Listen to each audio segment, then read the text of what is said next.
ఇక మా కోసం మీరేం తీసుకొచ్చారు?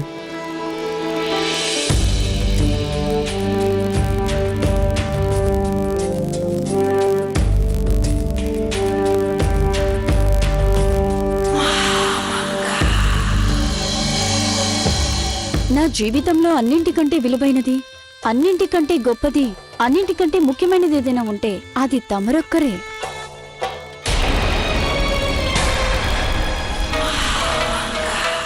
తమరికి నేను ఎలాంటి కానుక ఇవ్వాలో అంతుపట్టలేదు. మీ దృష్టిలో ఏది గొప్పదో నాకు తెలీదు. అందుకని నేను తమరి చిత్రపటం గీయాలని నిర్ణయించుకున్నాను. నిజానికి నాకు చిత్రపటాలు గీయడం అస్సలు రాదు, కానీ ఈ దాసి మీకోసం చూసిన ప్రయత్నం ఇది. సుభానల్లా, ఈ సహన్షా జలాల్ని ఇంతవరకు ఎవ్వరు ఇంత బాగా అర్థం చేసుకోలేదు. ఈ కళ్ళలోని లోతైన భావాల్ని గుర్తించనే లేదు. అది చూస్తే మా సజీవ రూపంలా ఉంది. మమ్మల్ని మేమే కలుసుకున్నట్టుగా ఉంది. నేటి మీనా బజార్లో మాకు బెనజీర్ గీసిన చిత్రపటం అన్నిటికంటే ఎక్కువగా నచ్చింది.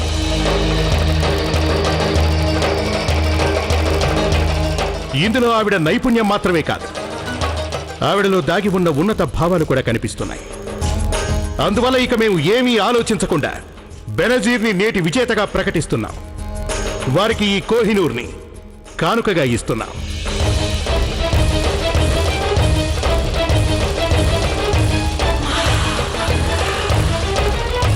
అంతేకాకుండా ఆవిడకి కోహినూర్ అనే బిరుదును కూడా ప్రదానం చేస్తున్నాం.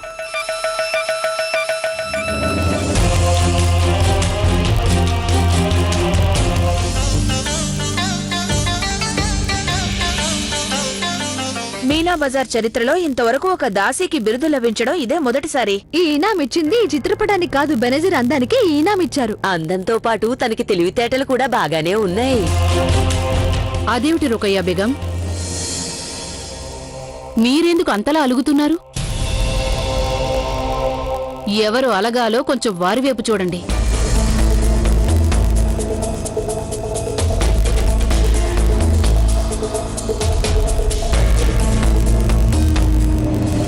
నాకు ఆ బిరుదు ఇచ్చినందుకు శుక్రియా షహన్షా.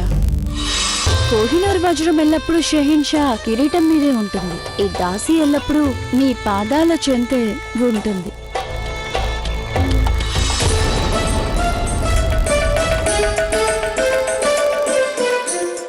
ఆగండి జలాల్. రాజమాతగా, హిందూ దేశపు మహారాణిగా ఇది నా ఆదేశం. చెప్పండి. నేను తెలుసుకోదలిచాను, జోధా బేగం తమరి కోసం ఏం తీసుకొచ్చిందో.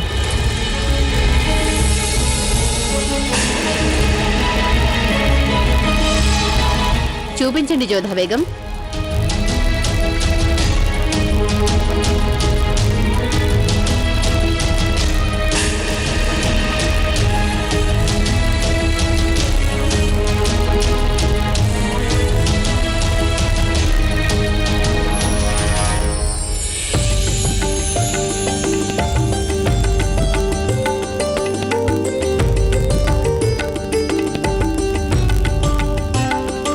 ఉయ్యాలా? ఇదెందుకు? ఈ ఉయ్యాల నా శుభాకాంక్షలకి చిహ్నం. ఏ బేగం ద్వారా షహన్షాకి వారసుడు లభిస్తాడో నాకు తెలియదు, కానీ నా శుభాకాంక్షలు ఎల్లప్పుడూ వీరికి ఉంటూ ఉంటాయి. మా ప్రాంతంలో నమ్మకం ఏంటంటే, ఎవరి ఇంట్లో చిన్ని కృష్ణుడు ఈ ఉయ్యాల ఉంటుందో అక్కడ త్వరలోనే పసిబిడ్డ కేరింతలు వినివస్తాయంటారు. దీన్నే నేను వారికి కానుకగా ఇవ్వాలనుకుంటున్నాను. ఇప్పుడు మీరే చెప్పండి అత్తయ్య గారు, ఇలాంటి కానుకను నేను అమ్మడం ఎలా కుదురుతుంది? సరిగ్గా చెప్పావు. ఇది అమూల్యమైన కానుక. దీన్ని కొనుక్కోవడం కూడా ఎవరి వల్ల కాదు, కోహినూర్తో కూడా కొనలేరు. కానీ ఒకటి,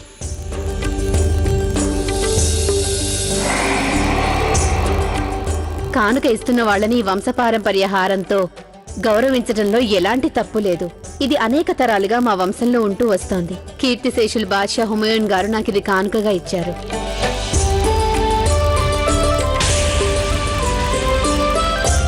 ఇక నుంచి ఈ హారం మీకే సొంతం జోధా బేగం.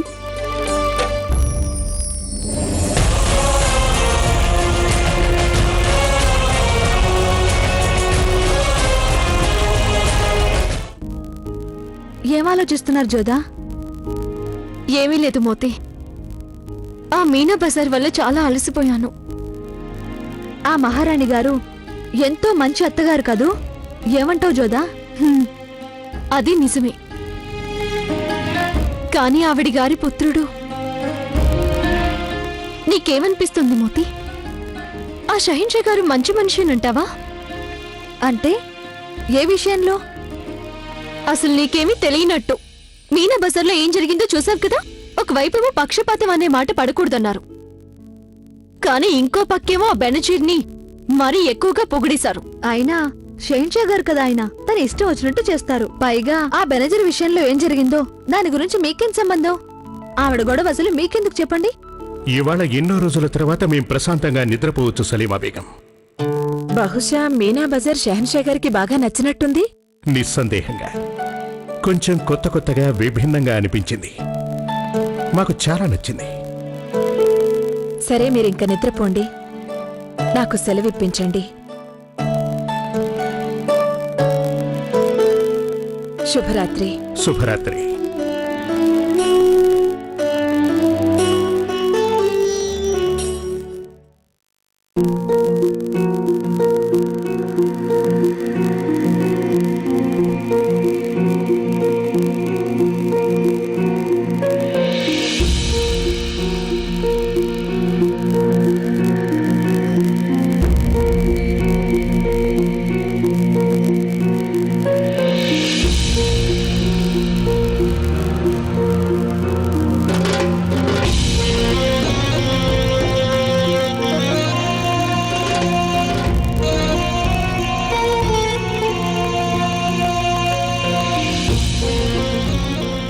ప్రేమలో యుద్ధంలో ఏదైనా చెల్లుతుంది జోధా బేగం.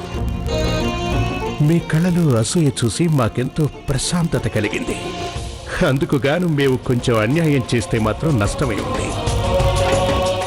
మీ కళ్ళలో మాకు కనిపించిన అశాంతితో పోలిస్తే దానికోసం మేము ఆ మాత్రం అన్యాయం చేసినా తప్పేమీ లేదు.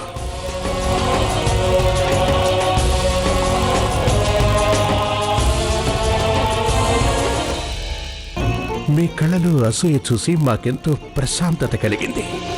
అందుకుగాను మేము కొంచెం అన్యాయం చేస్తే మాత్రం నష్టమై ఉంది. మీ కళ్ళలో మాకు కనిపించిన అశాంతితో పోలిస్తే దానికోసం మేము ఆ మాత్రం అన్యాయం చేసినా తప్పేమీ లేదు.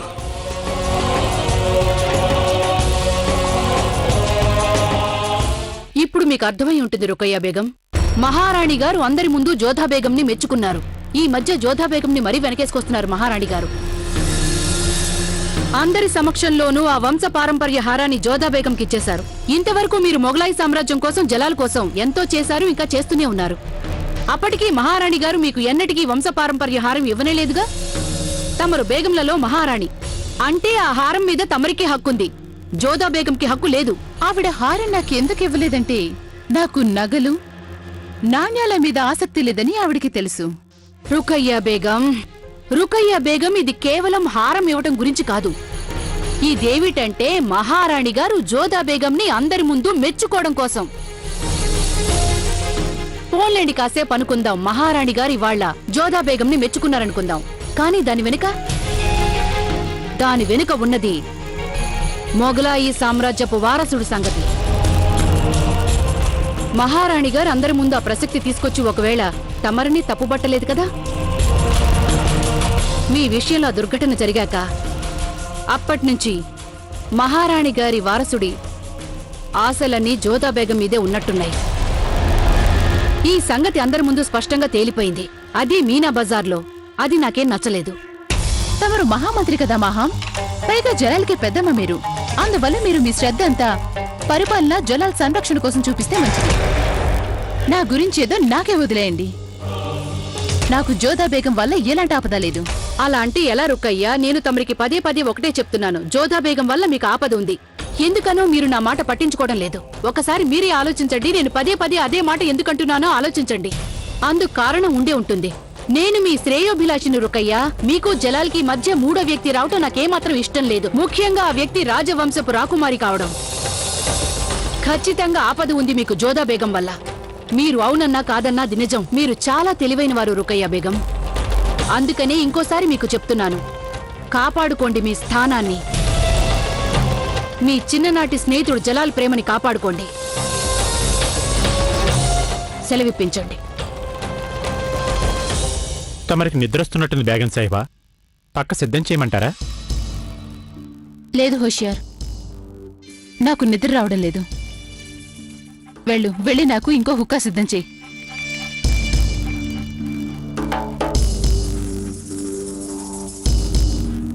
హుజూర్, తమరు మహామంగ మాటలు మరీ అంతగా పట్టించుకోకండి. అసలు అంతఃపురంలో అందరికీ తెలుసు, జోదా బేగం స్థానం షెహన్షా దృష్టిలో నానాటికి దిగజారిపోతుందని తెలుసు. ఏదో ప్రస్తుతానికి మహారాణి గారు జోదా గౌరవం కాపాడారు, లేదంటే రామ్ చరణ్ సాహెబ్ గారి కచేరీలో అయినట్టు ఇప్పుడు కూడా ఆవిడ విషయంలో అయి ఉండేది. లేదు హోషియార్, ఇది నీకు అర్థం కాదులే. బెనజీర్ కారణంగా జోదా బేగం తన స్థాయి కోల్పోతుంది నిజమే, కానీ మహామంగ అన్న మాటలు కూడా కొట్టిపారేయలేం. ఆ షెహన్షా జలాల్ బెనజీర్కి కోహినూర్ బిరుదు ఇచ్చుండొచ్చు, కానీ కేవలం తను ఒక దాసి మాత్రమే. తను మొఘలాయి సామ్రాజ్యానికి వారసునివ్వలేదు. అందువల్ల మహారాణి గారు జోదా బేగం మీద ఆశలు పెట్టుకున్నారు. ఆ ఆశ వల్లే నేను మాత్రమే కాక జలాల్ కూడా అవమానం పాలయ్యారు. కానీ హుజూర్, ఇదంతా మీరు షెహన్షా గారితో అన్నారంటే వారు మీరు కూడా అసూయ పడుతున్నారని కొట్టిపారేస్తారు. నీ ఉద్దేశం ఏంటి హోషియార్? నేను ఇలాంటి సంగతులు షెహన్షాకి చెప్పవలసిన అవసరం ఉంటుందా? ఆ పని ఆ మహామంగే చేయగల సమర్థురాలు. ఎందుకంటే జోదా బేగంని కించపరచాలనే తపన మహామంగకి చాలా ఎక్కువ ఉంది. ఎలాగైనా తన కుమారుడి విషయంలో పగ తీర్చుకోవాలనుకుంటుంది. జోదా బేగం సంగత మహామంగి చూసుకుంటుందిలే. అంటే తమరేం చేయదలుచుకోలేదా? చేస్తాగా. ప్రశాంతంగా కూర్చొని నాటకం చూసి ఆనందిస్తాను. షహీన్షా గారు నాతో ఇలా ఆడుకుంటున్నారేంటి మోతి? ఎలా ఆడుకుంటున్నారు జోదా? బెనజీర్కి వారు వజ్రం ఇచ్చారు కదా, దాని గురించేనా నువ్వంటుంది? అయినా అందరికీ తెలిసిందేగా, ఆ బెనజీర్ అందానికి షహీన్షా గారు లొంగిపోయారన్నది. అందులో ఆశ్చర్యమేముంది? బెనజీర్ అందమైందే కాకుండా తెలివైంది కూడా కదా. కళల్లో ప్రతిభావంతురాలు. కరవాల యుద్ధం కూడా తనకు తెలుసు. ఇక నాట్యంలో చాలా ప్రతిభ గలది. అంతఃపుర దాసులేమంటారంటే ఆ బెనజీర్కి అసలు గర్వమే లేదట. వాళ్లతో ఎంతో ఆదరణతో వ్యవహరిస్తుందట ఆవిడ. ఏంటో పని? చాలే, నా అంతటా నేనే నా నగలు తీసుకుంటాను. ఇందాకటి నుంచి ఆ బెనజీర్ని తెగ మెచ్చుకుంటున్నావే నువ్వు. తన అందం తలుచుకుని నీ ధ్యాస కూడా ఇక్కడున్నట్టు లేదు. అంత కోపమా? అసలు మీ మనసులో అంత కలవరం దేనికి? అది నాకు చెప్పొచ్చుగా, నేను మీ మిత్రురాలనే కదా. మోతి, నాకేమనిపిస్తుందంటే షహీన్షా ధ్యాస ఆ బెనజీర్ మీద మరీ ఎక్కువైపోతున్నట్టుంది. అందుకే అలా వారు అంత గొప్ప కోహినూరు బిరుదునిచ్చారు తనకి. నువ్వు చూసుండవు, వారు నా వైపు ఎలా చూశారంటే అదంతా నాకు చూపించి నాలో అసూయ పుట్టించాలన్నట్టుగా చూశారు. ఏదో మహావారి చేష్టల ప్రభావం నా మీద పడుతుందనుకున్నారేమో. ప్రభావం పడనే పడింది కదా జోదా. ఏమన్నావు నువ్వు? అరే, షహీన్షానేమో తనకి వజ్రం ఇచ్చారు, బిరుదిచ్చారు.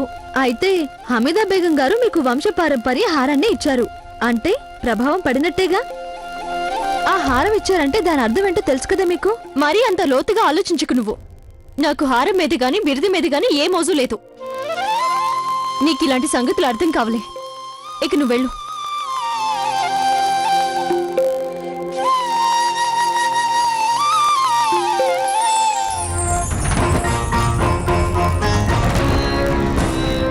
మరీ అంత లోతుగా ఆలోచించుకు నువ్వు. నాకు హారం మీద గాని బిరుది మీద గాని ఏ మోజు లేదు. నీకిలాంటి సంగతులు అర్థం కావలే. ఇక నువ్వు వెళ్ళు.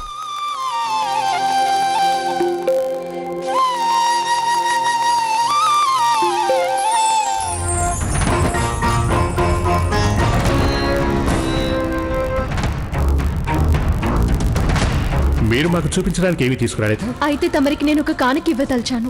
మీనా బజార్ అంటే మేము కొనుక్కోవడానికి వస్తాం, కానుకలు తీసుకోవడానికి కాదు.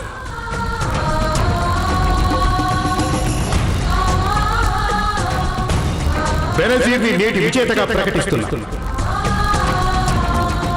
అంతేకాకుండా ఆవిడకి కోహినూర్ అనే బిరుదులు కూడా ప్రదానం చేస్తున్నాం.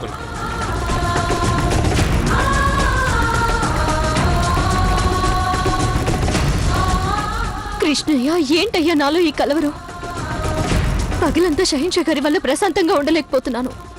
రాత్రుల్లో హాయిగా నిద్రపోలేకపోతున్నాను.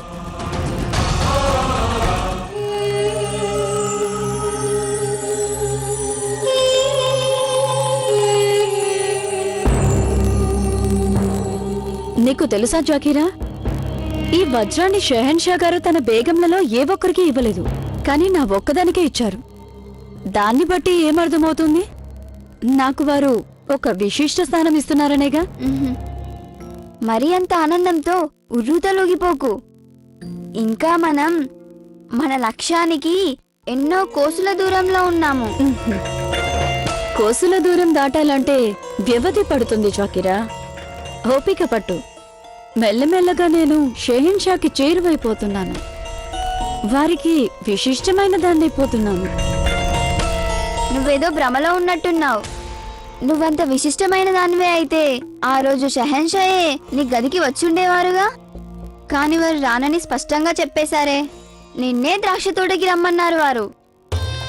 కావచ్చు, షెహన్షా నా వద్దకి వచ్చుండకపోవచ్చు, కానీ ఎన్నాళ్ళని రాకుండా ఉండగలరు? ఎంతకాలం వారు నా సౌందర్య మాయలో పడకుండా తప్పించుకోగలరు? బెనజీర్, ఒక వజ్రంతోనే సంతోషపడిపోతున్నారా? విజయం సాధించాను, సంతోషంగా ఎందుకుండను? ఆ షెహన్షా గారు మీకు ఏదో ఒక వజ్రాన్ని, ఒక బిరుదుని ఇచ్చేసినంత మాత్రాన మీకు సర్వం లభించినట్టు ఆనందిస్తున్నారా? లేదు బెనజీర్, అది చాలదు. జోధా బేగంకి జలాల్ జీవితంలో చోటు ఉన్నంత వరకు మీరు కేవలం పేరుకి మాత్రమే విశిష్టమైనదిగా అనిపించుకోగలరు. అయితే మరి నేనేం చేయాలంటారు? నేను ఎలా చెప్తే అలా చెయ్యాలి. తెలివైన ఆట ఆడవలసి ఉంటుంది. ఆ ఆట నీకు భద్రత చాలా అవసరమని షెహన్షా గారు భావించేలా ఉండాలి. మీరు కంగారు పడకండి మహామంత్రి గారు. ఏదో ఒకరోజు నేను షెహన్షా గారి మనసు గెలుచుకుంటాను. గెలుచుకోవాలనే ప్రయత్నం ఎవరికి ఆ యోగ్యత ఉంటుందో వారి గురించే చెయ్యాలి. అవునండి, జలాల్కి అసలు మనసనేదే లేదు. జలాల్కి బుద్ధి మాత్రమే ఉంది. అందువల్ల జలాల్ బుద్ధి అర్థం చేసుకోవాలి. ఆయన ఆలోచనలలో నిండిపోవాలి. ఆ ఒక్క పద్ధతిలోనే జలాల్ని పొందగలుగుతాం. ఇక అందుకు అవసరమైన సాధనం నీకు ఉండనే ఉంది బెనజీర్. అదే నీ సౌందర్యం. ఇక నువ్వు నేను ఎలా ఆడమంటే అలాగే ఒక బొమ్మలాగా ఆడుతూ ఉండాలి. అప్పుడే నువ్వు షెహన్షాతో పాటుగా నాకు కూడా ప్రియమైన దానివి కాగలవు. దానివల్ల నీకు కూడా ఎంతో లాభం ఉంటుంది. ఇక సెలవిప్పించు బెనజీర్. విన్నావా జాకీరా, నాకున్న శక్తి ఏంటో తెలియజేసి మరీ వెళ్ళింది మహామంత్రి గారు. ఆవిడ్ని ఆ భ్రమలోనే ఉండనివ్వండి. మీ చేతుల్లో ఆవిడ ఒక బొమ్మ అని తెలిసేసరికి చాలా ఆలస్యమైపోతుంది.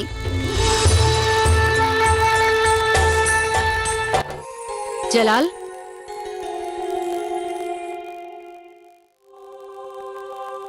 అస్సలాం వాలేకుం జలాల్. వాలేకుం అస్సలాం పెద్దమ్మగారు. ఏమైంది ఇంత రాత్రి వేళప్పుడు మీరు అంత క్షేమమేగా? జలాల్, ప్రస్తుతం ఇక్కడ జరుగుతుందంతా బొత్తిగా భరించలేకపోతున్నాను. ఏం జరుగుతుందో చెప్పండి పెద్దమ్మగారు. రండి కూర్చోండి. ఏమిటి సంగతని మీరే నన్ను అడగటం ఆశ్చర్యంగా ఉంది జలాల్. ఒక కొడుకైతే కారాగారంలో ఉన్నాడు. తను నేరం చేశాడు కనుక తనకు శిక్ష పడింది. నేనది తట్టుకోగలను. కానీ నా ఇంకో కుమారుడు ప్రస్తుతం నా ఎదుట ఉన్నది మీరు జలాల్. అసలు మీరే నేరం చేశారు జలాల్. తమరు ఇలా అందరి ముందు కించపడటం లేదు జలాల్, లేదు. నేనిది భరించలేను. దయచేసి నన్ను విముక్తురాల్ని చేయండి. ఎవరు కించపరిచారు మమ్మల్ని? అది మీకు తెలీదా? ఆ జోధా బేగం జలాల్ మీనా బజార్లో అందరి ముందు జోధా బేగం ఆ ఉయ్యాల పట్టుకొచ్చి మిమ్మల్ని అవమానించింది. నన్ను మన్నించండి జలాల్. నిజానికి మీరు తండ్రి కాలేకపోతున్నారన్న ప్రసక్తి తెచ్చి అందరి ముందు మిమ్మల్ని గేలి చేసింది. మీలోని మగతలాన్ని పెద్దమ్మగారు, నన్ను మన్నించండి జలాల్. బాధగా ఉంది కదా మీకు? మీరెలా బాధపడ్డం చూస్తే నాకు కూడా బాధ కలుగుతుంది జలాల్. కానీ నేనేం చేయలేకపోతున్నాను. జలాల్, ఒక మాట చెప్పునా బహుశా అది విన్నాక మీకు బాధ కలగవచ్చు, కానీ నాకు చెప్పక తప్పదు. నా ఉద్దేశంలో జోధా బేగం తనకి ముందుగా పెళ్లి నిశ్చయమైన సూర్యభానుడి మరణానికి మీ మీద పగ తీర్చుకుంటోందనిపిస్తోంది. మొగలాయి సైనికుల చేతుల్లో అతను హతమైపోయాడు. జోధా బేగం తమర్ని ఆ మేరలో ద్వేషించుండవచ్చు, ఒప్పుకుందాం. కాని ఇంకా ఇలా ఆగ్రాలు? ఇంతకాలం గడిచిన తర్వాత కూడా తనలో ఆ ద్వేషం ఇంకా తగ్గలేదు జలాల్. హుజూర్, మునీం ఖాన్ కాబూల్ని పూర్తిగా అదుపులోకి తెచ్చుకున్నాడు. అంటే నా ఉద్దేశంలో ఇక తమ రాజపుత్రుల వైపుకి దృష్టి సారించాలి. ఒక రాజపుత్ర వంశస్థురాలి మమ్మల్ని బాధ పెడుతోంది ఖాన్ సాబ్. హుజూర్, బహుశా మీ ఆలోచన ఇక్కడ ఉన్నట్టు లేదు. ప్రసాదం తీసుకోండి. ఆలయం నుంచి వస్తూ మిమ్మల్ని చూశాను, అందుకని ప్రసాదం ఇవ్వడానికి వచ్చాను. మీ కోపం నా మీద తప్ప ప్రసాదం మీద కాదుగా, తీసుకోండి.